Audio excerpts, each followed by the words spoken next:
સુરક્ષા પરિષદમાં ભારતે ડંકો વગાડ્યો। ભારત 8મી વાર સુરક્ષા પરિષદનું અસ્થાયી સભ્ય ચૂંટાયું। સભ્ય બનવા માટે 128 વોટ જરૂરી હતા, જેની સામે ભારતને 192 માંથી 184 વોટ પ્રાપ્ત થયા।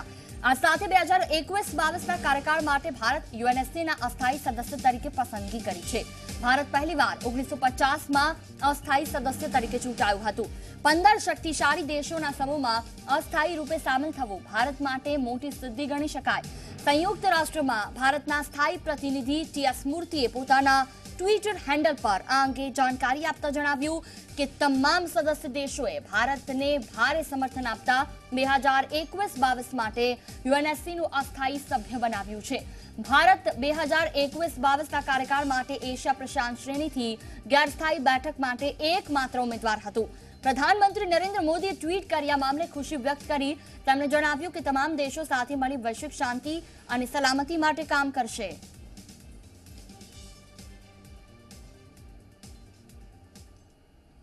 I'm obviously delighted that India has got into the Security Council with tremendous support, and I would like to express my gratitude to the member states of the United Nations for this ringing endorsement.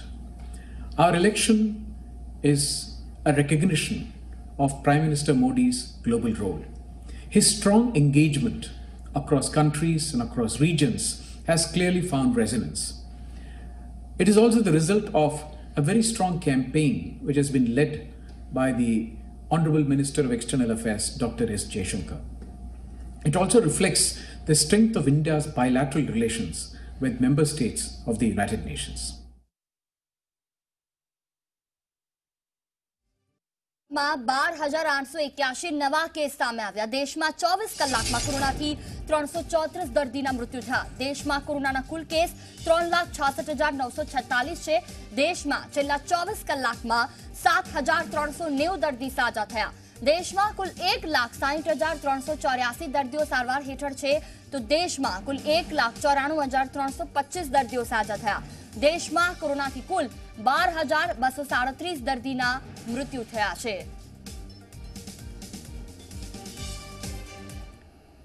અમદાવાદમાં ભયંકર રીતે વધી રહ્યા છે કોરોનાના case. અમદાવાદમાં નવા 330 case સામે આવ્યા। એક જ દિવસમાં 22 દર્દીના મૃત્યુ થયા। પશ્ચિમ અને નવા પશ્ચિમ ઝોનમાં ચિંતાજનક રીતે કોરોનાના કેસ વધી રહ્યા છે। છેલ્લા એક સપ્તાહમાં પશ્ચિમ ઝોનમાં દર્દીઓ અને મૃત્યુની સંખ્યા ઝડપથી વધી છે। પશ્ચિમ ઝોનમાં નવા 60 કેસ, કુલ 2,319 દર્દી નોંધાયા છે, તો ઉત્તર પશ્ચિમ ઝોનમાં નવા 23 કેસ, કુલ દર્દી 815। દક્ષિણ પશ્ચિમ ઝોનમાં નવા 15 કેસ, કુલ દર્દી 933 અને અમદાવાદમાં કુલ કેસની સંખ્યા 17,629 થઈ છે। તો ઉત્તર પશ્ચિમ ઝોનમાં નવા 23 કેસ અને એ સાથે જ ઉત્તર પશ્ચિમ ઝોનનો કુલ આંકડો 815। દક્ષિણ પશ્ચિમ ઝોનમાં નવા 24 કલાકમાં 15 કેસ, કુલ દર્દી 933 અત્યાર સુધી। ઉત્તર ઝોનમાં 67 નવા કેસ એક સાથે 24 કલાકમાં, કુલ દર્દી 2,417 અત્યાર સુધીમાં પોઝિટિવ કેસ અને અમદાવાદમાં ટોટલ 17,629 પોઝિટિવ કેસ સામે આવ્યા। ગુજરાતમાં 22,000ની આસપાસ પોઝિટિવ કેસ છે, જેમાં અમદાવાદના જ 17,000 પોઝિટિવ કેસ છે।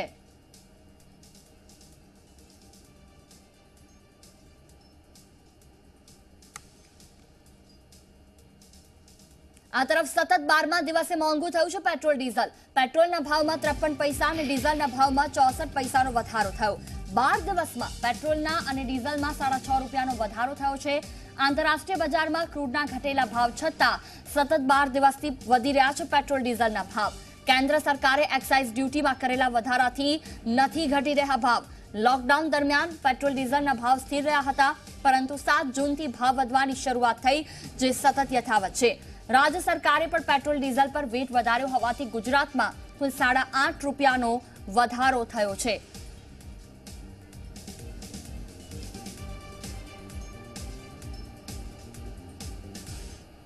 ने वात करी हवे चीनने अपायेली चेतवणीनी।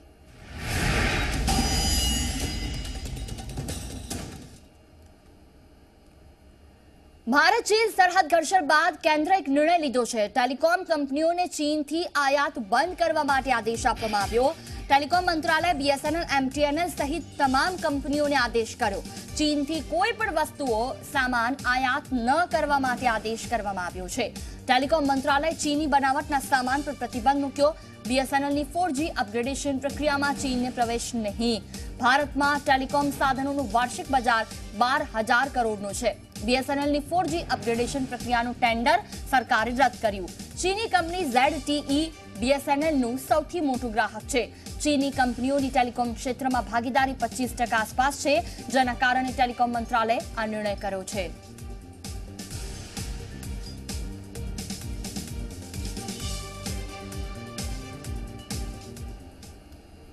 બુલેટિનમાં હાલ બસ આટલું જ. નમસ્કાર.